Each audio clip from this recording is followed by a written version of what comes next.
एक बार की बात है, एक गांव में एक लड़का रहता था। वो लड़का पढ़ाई में बहुत होशियार था, लेकिन उसकी पढ़ाई नहीं हो पाती थी, क्योंकि वह लड़का अपना घर भी चलाया करता था।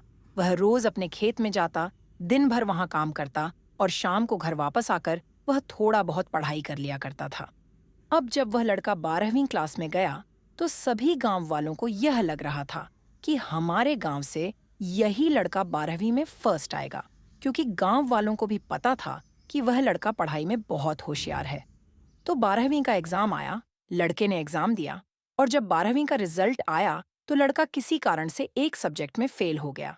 जब गांव वालों को यह बात पता चली, तो सारे गांव वाले उस लड़के को ताने देने लगा और उसका मजाक उड़ाने लगे।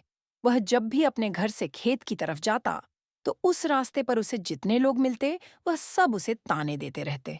अब वह लड़का लोगों के ताने सुनकर बहुत परेशान हो जाता है, और यह बात वह अपने दादाजी को बताता है कि दादाजी, मैं जब भी अपने घर से खेत की तरफ जाता हूँ, तो उस रास्ते पर जितने लोग मुझे मिलते हैं, सब मेरा मजाक उड़ाते हैं।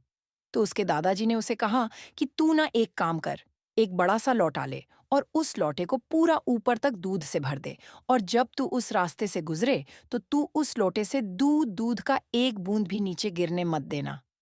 लड़के ने एक दिन वैसा ही किया।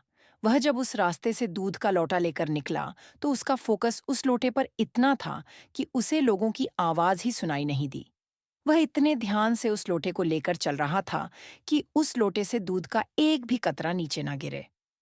इसकी वजह से उसे लोगों के तानों की आवाज सुनाई ही नहीं दी।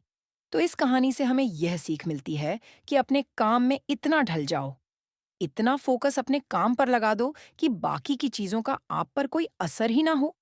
लोगों की आवाजें, लोगों के ताने आपको सुनाई ही ना दें। जैसे कैमरा होता है, जो सिर्फ अपने सब्जेक्ट पर फोकस करता है, बाकी सारी चीजों को वह ब्लर कर देता है।